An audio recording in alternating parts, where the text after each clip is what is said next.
Welcome to Initiated Survivor. I'm back with Dr. Dani. We're going to talk about some really awesome things today that I think are going to be such revelatory as well as liberatory type of conversations today. And I'm so thankful that you're back having this conversation with me, Dani. Can you introduce yourself again to the audience?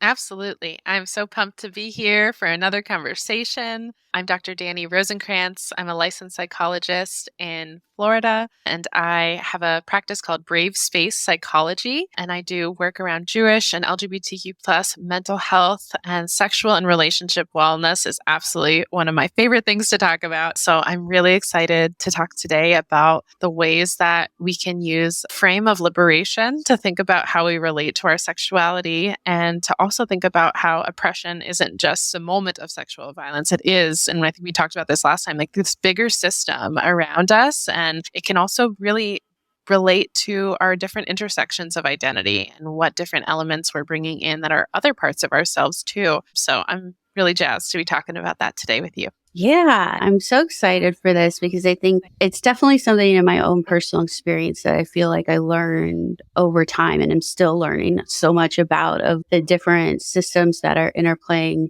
in my own life, the intersectional identities that I possess, also including things, not just intersectional marginalized identities, but privileged identities as well, and how all of those transact with each other and with our culture and community around these things, and particularly around like systems of trauma being used as a way of reinforcing oppressive control and power.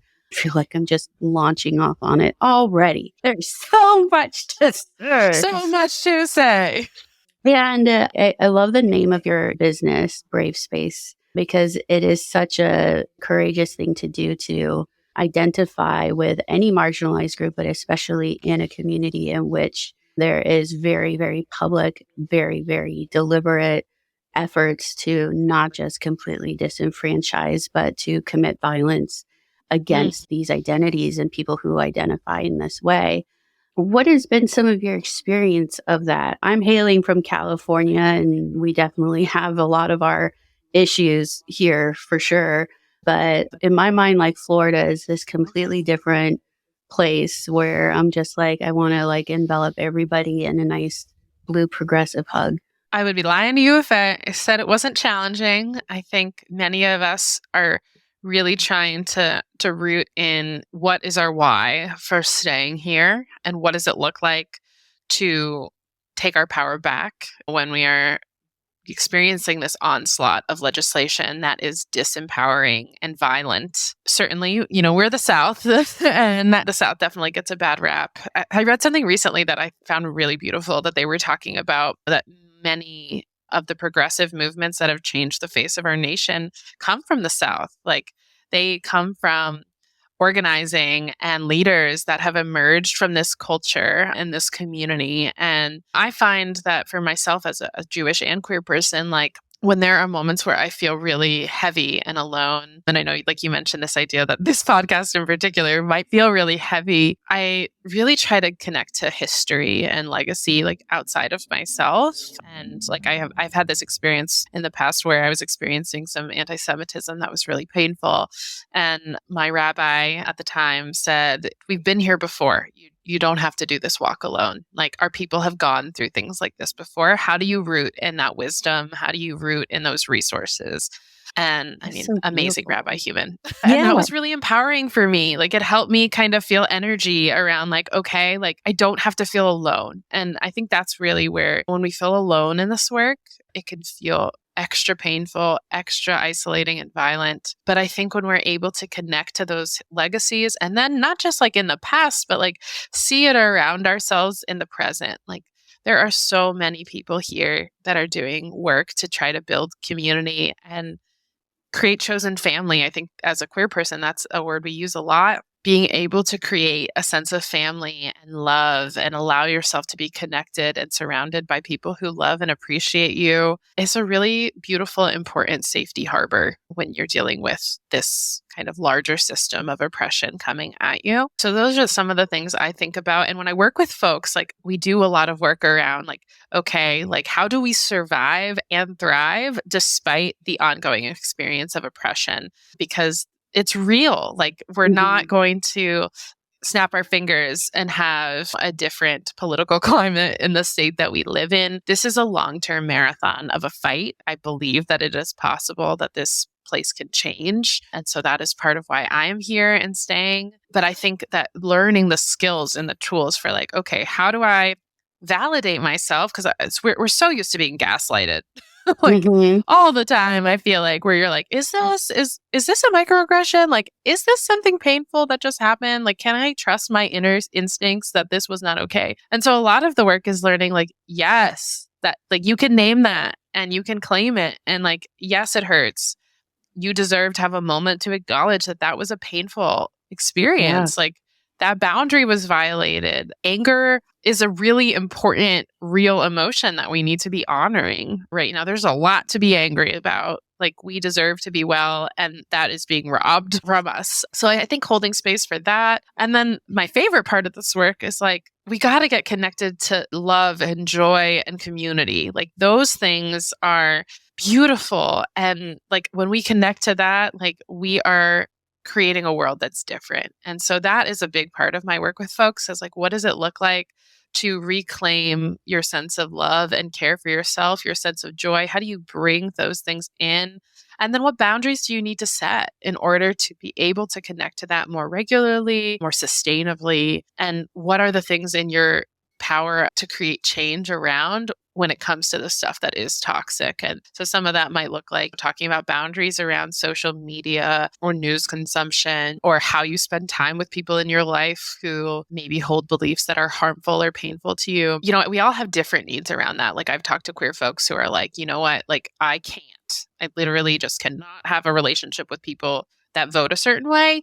And if that is what is important to you and can work for you, absolutely. Set those boundaries, baby. I know lots of other people who are like, I'm navigating intersectional identities where like, I can't give up. I don't want to give up. Like it's painful, deeply painful to give up this piece of my identity and heritage and community in the service of this other piece. Like I have to figure out a different way to hold this. And so like, and I see that in my Jewish queer community. So easy to just be like, well, I'm just going to not be in Jewish community anymore, or I'm not going to be in queer community anymore. These are things that are really important to people and offer protection and safety.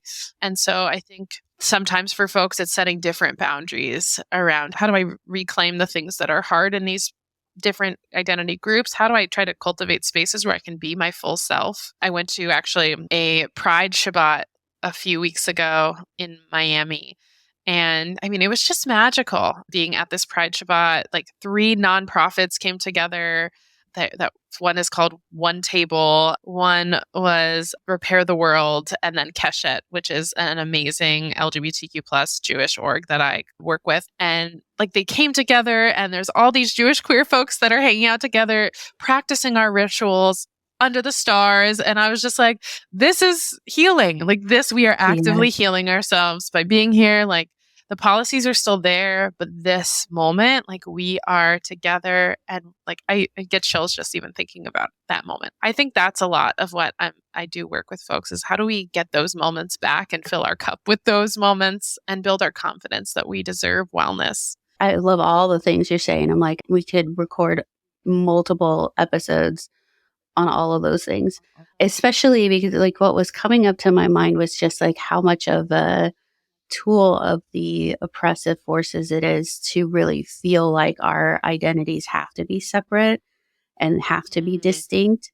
Like, and that's very different from boundaries. Like if we have to have boundaries, it's different than the way white supremacy tries to distinguish and to separate, and how there is something really truly liberating and rebellious about finding community and connecting to community and celebrating that in the middle of people trying so actively to separate and isolate and categorize and to pit people against each other in these different ways, and especially within ourselves, to pit these things within ourselves against ourselves. Something that you had brought up previously when we were talking about this, doing this episode, was like the intersection of identities and impact on sexual trauma.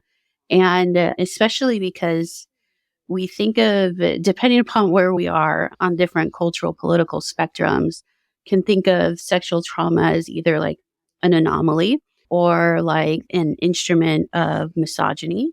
And we specifically see it only as misogyny and don't understand how it's actually an instrument for also white supremacy and anti-Semitism and homophobia and all of these different things. I was wondering if you could speak a little bit to that, about how just this impact of sexual trauma happens for folks that have, like we all have intersectional identities, either intersections of marginalized identities, intersections of privileged identities. So how does the impact of sexual trauma play on all of that? I feel like this was actually a really complicated question to ask you. So just let me know. Well, I think it'll be like, it's the kind of question where there's so many different pieces that can come up. And so this is some of the things that come to my mind, but not an exhaustive list. When you're walking around in a body that has these different intersections, your sense of safety is already impacted by whatever identities you hold. So I think when sexual violence occurs, and I think we talked about last time, which I really appreciated, like this idea that sexual violence is those like specific moments where there is maybe like you have a sexual assault or something that physically is happening to you, but that it also can include these larger systemic forces and the ways that you are experiencing the world, from being sexualized from a young age, from the impact of things like racism, like anti-Semitism, homophobia. All of that is part of how you learn to connect to your body and feel safe in your body, and the ways that you might not feel self-love or self-care or self-compassion because of those systems and messages you internalize about your worth. And then when you have something violent happen to you, that is only like further reinforced, like my needs might not matter, or I'm not safe, I think is, and when I think about trauma, it's very much rooted in this sense of like, are you safe? Am I safe in the world? Our body's sending off these alarm systems all the time, really robbing us from the experience of being able to be present in our bodies, in the present moment, being able to be in community with people safely. And so I definitely think that whether it's that larger system that is just hypersexualizing misogynoir, where you have Black women who are feeling the impact of racism and the impact of sexism, like in one, or any of these kind of larger intersecting forces coming into play, like it impacts you on big levels, and it impacts in small moments too. Like I think a lot about clients that I work with who are trans and going out into the dating world, trying to cultivate relationships, and the violence against trans women and trans women of color in particular is a very real thing that they are sitting with in their bodies, their sense of safety. And then adding the element of going on dates and being vulnerable and trying to find someone they spiritually and emotionally connect to, potentially, like it's a lot of pressure and it's a lot going on. And so I think a lot about like, how do we build communities and worlds where you have more access to freedom and safety and support, and you're able to move in the world in a way that like you aren't, or that you're able to breathe, that you're able to relax a little bit more. And I think a lot about, I mean, lately, gosh, I think that the thing that so many of us are feeling is this sense of like, I feel like I can't breathe if I pay attention to what's going on sometimes because it's so overwhelming. But again, I kind of go back to this sense of like, how do we learn from each other as an intersectional community? There's so many resources that have been developed over time. If we look into these different reserves of our collective resilience as a community with intersectional identities, I think that there's a lot there and we don't have to feel so alone in it. So those are some of the things that are coming to my mind in answering that big question.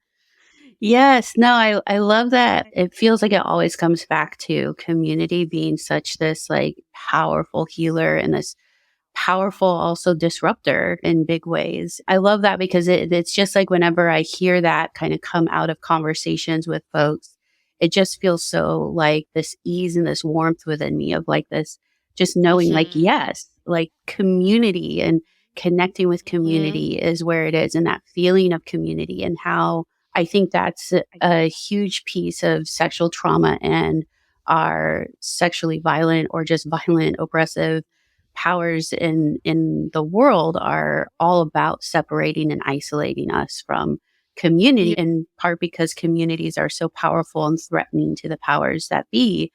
But especially when we come Mhm. together as communities, I think there's also these intersections of communities that then like become just very massive moving forces. We've been seeing so much of that happen over the last several years as people have become more mobilized, that we've seen Mhm. like just these huge, huge movements of people coming together. And it's so beautiful. And especially because like on the inside, when you're in that moment, it feels like a celebration, you know. And what's so cool is this idea that mobilizing for change can actually feel like celebrating. It can actually feel really joyful. And how cool that is, because it's such a powerful change maker. And I think also as people who are experiencing this with such urges to make changes because we have to in order to live, I know I definitely get very overwhelmed with like, there's so many things and so much that needs to change. I feel like I'm screaming at the top of my lungs and nobody's listening and nobody's helping, nobody's stopping this from happening, even though they can. And then like comes in like your example, even at the very beginning of like Pride Shabbat, like it's just like, here's this beautiful community comes together. We are going to be ourselves and celebrate ourselves no matter what they're doing. And we're going to connect to each other and be this movement, because that's actually what's Mhm. going to change it, because we still have access because we create it. And because we can do these things, and how powerful that is. I also think one of the things Yes. coming up for me was thinking about intersection also of privilege. A lot of understanding my white privilege really came into like, how can we dismantle things like patriarchy and misogyny if we don't focus on white supremacy? We can't not play a role in dismantling white supremacy and expect everything else to somehow be dismantled as well. And especially with white privilege, there's this urge to just be like, well, it's not my fight. So I'm going to step out. And then like we use all of that. We co-opt all of that language of like, oh, I'm passing the mic. But like really what we're doing is we're denying it. That's also become so instrumental of like, we have to be recognizing this within ourselves and within our communities, the ways in which our privilege is actually seeking to continue to maintain systems of oppression, and how we can Mhm. change that within ourselves. Absolutely. Like, I think that was beautifully said. I've been thinking a lot about someone who experiences white privilege, like the ways that this current moment can feel like there's such panic around certain pieces. Like, I know with Roe falling, I think I've experienced a lot of my friends who are white women in particular feeling particularly like starting to feel this sense of like, I can't breathe. Like, I feel Mhm. like it's overwhelming, particularly being in a state like I'm in with a lot of conversations around leaving. Can we stay here? Can we tolerate this? And really at the intersection of that with like thinking about like the people in my life who I love, who are people of color, who've been living with that reality their whole lives, that the system isn't working for them, that I mean, I can't breathe is something. I mean, I think of George Floyd, like several years ago, we had like people were communicating that sensation. And so some of which I think a lot about lately is like, this feels really intense because of our privilege. We haven't necessarily developed the tools to navigate this type of attack from our government because we are still somewhat tied to this idea that it is for us. And it has been for us, Mhm. members of our community that have more privilege. And so, what does that mean? Like, as we're trying to work on healing, what does that mean for really thinking about how we can wield our agency and our power if we can learn to manage our trauma response, our anxiety, which is valid to be experiencing, like when you are being attacked, like the fall of Roe. I do not want to minimize the impact of that for many of us who have the uterus in our bodies. And in what ways can we learn from the folks in our community that have learned to tolerate this kind of stress and learn to self-soothe, learn to use our coping skills to navigate it. And then from a grounded place, being able to decide what would it look like to use my privilege and my power to fight and advocate for change? What would it look like to be able to say, like, what are my special skills if I can ground and not feel this like I have to run away feeling to this intensity? If I could get to a place of like, I have the privilege potentially to be able to stay here and fight and to be here. And for people who can't leave, what does it mean to stay and figure out your lane to create change? And I think of that related to fighting for, as you're saying, against white supremacy and fighting for BIPOC folks in my community that I love and want to see thrive. And then I also think a lot, particularly in Florida, about the impact of this oppressive force on youth, their access to knowledge and information about their sexual and gender wellness and how they're coping with trauma of the violence that is coming towards them. And so I've also been having a lot of conversations with folks who are adults about like, how do we use this privilege of being the adults in the community? We have adults in our community who are actively harming our youth and taking away their information about the beauty and diversity of sexual experience and gender experience. And that is violent. It is sexual violence to take away that information from our youth. And so what can we do using our power as adults to resist, to be safe places, safe harbors for these youth? I've also been talking a lot with larger institutions like synagogues and temples about like how we can be that safe place. Like if it's leaving the public sector, then in the private world, we have to start showing up and providing resources to help people in our community have less access. And I mean, I could go on naming different communities in Florida that are being harmed, I feel like. But I think that really being able to root in, like, if we have privilege, to be able to stay in a place of groundedness and use those coping resources so that we can figure out, like, what is our opportunity to create change and use our voice to shift things, even in times that feel really overwhelming, heavy, and powerless. I love that, especially because the focus is like use what you have and mobilize what you have, and how to work against the like feeling of giving up and the desperation, just being like, okay, I'm going to let this go to apathy because it's too overwhelming. It's too much. And how powerful it is to be like, if you can just do one step, do one step. We have actually a lot of resources.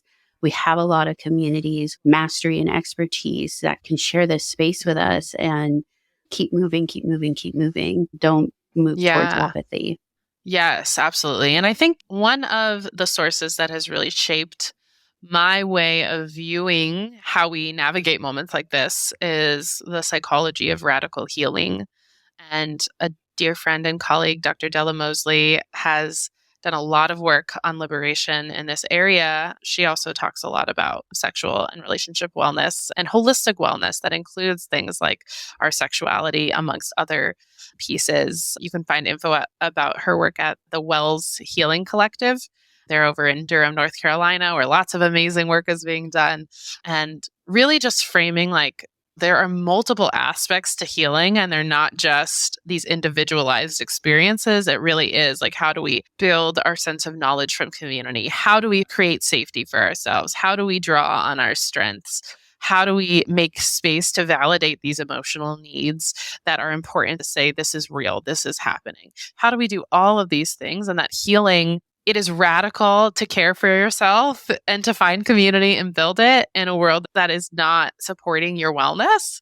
And you can still do it. Like, it is a radical liberatory act to say, I'm going to figure out how to care for myself as a person who holds complex identities, or just as a person who wants to create a different world where we can all be well. So that's one of my definitely grounding forces, is looking to wisdom, like my friend shares. Yeah. And it kind of is a nice like pathway to this other topic you brought up as part of this too. I absolutely loved how you phrased it too, with radical joy and liberation. And I was like, I want that, whatever it is. I want that for us all. Me too. Amazing. So can you talk a little bit about radical joy? Because I feel like this absolutely is part parcel with radical care. Yeah, absolutely. It really is like thinking about this word radical. It's like, if the systems are set up so that we are not connecting to wellness for ourselves, whether it's finding yourself working for folks where burnout is super high, or you're living in a state that's attacking your rights on a hourly basis, whatever that looks like for you. I think it's saying that even in the face of oppression, I choose to seek joy for myself. I choose to seek wellness. I choose to rest. I choose to find community that affirms me. I choose to set boundaries. It's not in the absence of oppression. It's while oppression is existing, I continue to radically say, I'm still going to forge forward and find these things. And I think it really comes from the Black community's work. I think about historically, certainly, like despite what was happening in the 60s, these leaders like Dr. Martin Luther King are saying, like, we are going to radically dream of a different world and we are going to resist and fight to create it with other folks, certainly, that were fighting alongside him. And I think, that has just continued to be a lens through which this radical healing movement has emerged of like, what does it look like to say, despite the fact that oppression is ongoing, change is always too slow. There are always going to be people that say we are asking for too much. What we're asking is a radical ask rather than saying it as like a beautiful, important opportunity to create more wellness for members of our community who don't have access to it. That will always exist. And while that is existing, what does it look like to care for me? Because me thriving and me finding resources, that is rebellion in a lot of ways. And so I really like when I'm working with folks, I try to help frame like a wellness in that way. Like when we're caring for ourselves, like seeing you doing well as a queer Jewish human or a BIPOC person or a BIPOC queer person, like whatever identities you're holding, like, or even just a woman in our world, like if you are holding identities that are being harmed and attacked, you saying like, I refuse to let them rob me of my joy, rob me of my sexual pleasure, all of those things, saying, I refuse to give up these things that help me connect to myself, to feel that love in my body and around me. Like that is rebellion and that is radical and that is liberation. And I think we fight for that together. Yes, I'm ready to take to the streets. After that, that totally winds me up. Things like joy, creativity, like they're also expressive. They inherently become mobilized and they inherently become radical because if what we are needing to express is pain, is trauma, is the passion for change, anger, rage, all of these things are what's getting expressed and what's getting seen and experienced through radical joy, radical creativity. Like it is inevitably going to be changing. And it also brings to mind, and this is for like a whole nother episode of like the powerful healing agent that being active, being an activist is, and how powerful that is for healing all trauma, for healing even just like the way that we understand ourselves and the way that we connect into community and how we understand our place in our world and our time in this lifetime and stuff through activism and pushing for change. I've been seeing so many videos of beautiful Gen Alpha and Gen Z taking to the streets and they're just like, they're these sweet little babies that are just like, we're doing it.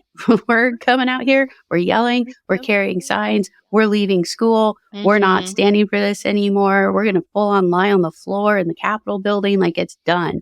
We don't need to have this like complex education system in the sense of like, we don't need to be taught how to be an activist. Like it's in us. These kids are showing us that it is in us.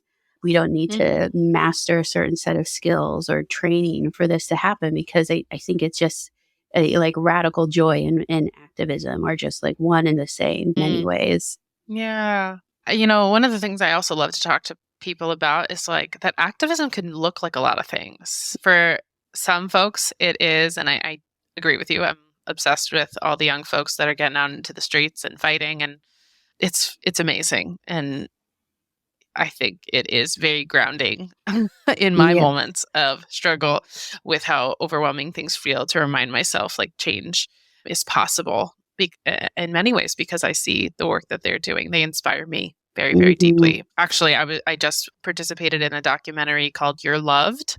That is by a young person in my community here in Tampa. They created this documentary, and it's all about the stories of trans youth empowering themselves, and it's amazing. So definitely check that out if you have the opportunity. So beautiful, great work. And I think about, that it might look like advocacy, like working on, I don't know, creating space in your family for your kiddo's partner to be there. It might look like creating change at your workplace. It could look a lot of different ways. It might look like a podcast episode. It might look like so many different things. And so depending on what is accessible to you, like in your body with your unique needs, I think figuring out what your creative spark is going to be to create that change. But either way, like I think whatever that lane is for you, I absolutely feel, I mean, I feel it in my body as I've started speaking out more in my community. Like it is really, really different to be able to stand up and say, like, this is what I believe, this is what I want. This is my picture of a community that is healthy and healing and safe. Come with me. That feels different to be able to create shift culture in that way. And it can be from tiny conversations. It can be from standing up in a Shabbat service. It can be from a lot of different avenues. I feel like figuring out what is your lane and how are you going to channel that important anger, that righteous anger at injustice in a way that feels like you are expressing and caring for yourself and creating change in your community and really painting a picture of that world that you want to see. I mean, I think that's what it's really about for many of us. That's so beautiful. Thank you so much for sharing all of this. I wanted to take some time for us to talk about the work that you do because you do some fucking awesome things and Oh, thank wanted you. to hear a little bit more about what you offer and what are some of the ways in which people can work with you and how they get a hold of you and just what are some of the things you're building right now. Thank you so much. Yeah. So I am so excited. I have been doing this work as my company is Brave Space Psychology because I think being vulnerable is brave. Mhm. And like creating spaces to take care of ourselves, to connect to joy. Like it is brave to say, I'm worthy of this. I'm going to try to find it. And so I am offering lots of different services. I do individual therapy and relationship therapy with folks in Florida. That can include like working with families in relationship or romantic partners, friends, like whatever your relationship is, we can work on making it healthier. And then another piece that I'm so excited that I've been doing a lot of lately is speaking in different settings. Like I mentioned, like at Pride Shabbats as an example, and also doing a lot of really cool training work with nonprofits. So there are so many. I feel like this is also like a really good lesson for me that I also share with folks is like when you start looking, you realize like, wow, there are lots of other people doing this cool work. As a Jewish queer person, I'm working with an organization called Keshet, which is incredible. And they do education related to LGBTQ plus wellness in the Jewish community. And so I've been doing work with them on promoting LGBTQ plus Jewish mental health. I've also been doing some work with an organization called Jewish Queer Youth, which is like for primarily like Orthodox, Sephardic, and Mizrahi Jewish communities. And like working with trans and queer kiddos that are coming into that space and supporting them and seeing them do cool creative things. And that's just been amazing. I say that to say like I am also available for like education and training. I'm going to be going to a Jewish sleepaway camp this summer to do some training on like practical Fun. applications of LGBTQ plus support in camp. So yeah, like it's been really, I think the things that I felt so moved by is that it feels like there's so many people that are interested and saying like, I know we need to do better. How do we do it? Like, I want to be involved. So if there are organizations, people that are listening or a part of where they're like, I'd love to learn more about like how to empower members of our community that are LGBTQ plus, or how to inform about sexual wellness or how to support their Jewish colleagues or any intersection thereof, like I am totally down to come and share virtually or in person. Then of course my therapy work is near and dear to my heart. So I feel like really I'm trying to create space to do this work in like diverse ways, because meeting people where they are, like some people are in the place where they're like, I really want that one-on-one time. And then some folks are more of that systems approach, like let's get it in the water that people are drinking to create a different world. And so I'm really loving being able to do that. And so you asked how I could be reached. I have a website, bravespacepsych.com. And my email is drdani@bravespacepsych.com. I'm also on Instagram @bravespacepsych. And so there are lots of ways that you can connect with me on there. Give me a follow. I'll be sharing about this podcast on there. So all the cool stuff I'm getting to do. I was on a radio show last week in Tampa Bay. So that link will be on there. So yeah, there's lots of amazing people that are here for these really important conversations, just like you, Kelsey. So I'd love for people to join in and see what we're creating together. Yeah, it was reminding me of Mr. Rogers saying, look for the helpers. And I'm like, oh, Dani's a helper. Dani's one of them. Everyone look for Dani. And I'm obsessed with Mr. Rogers, honestly. Can we get some of that vibe back? That's so funny you mentioned that, because I had when I was watching the documentary that they came out with on Mr. Rogers, I had this like feeling in my body of like, we need a Mr. Rogers again. Like we need someone that's speaking to our children about like these really hard things that they're facing and helping them process. Because I think that was one of the most beautiful things he did. He talked to them about race and he talked to them about grief and loss, which is, so much of what's happening in my home state are conversations like that need to be had. And then I realized there's a TV show, like a cartoon, that's like based on his work. So that's cool. But I loved me some Mr. Rogers. Awesome. Yeah. Well, thank you so much for being here today. And yeah, everybody look up Dr. Dani Rosenkrantz. All of those links and everything will be in the show notes. And we will hear from you again soon. Thank you so much.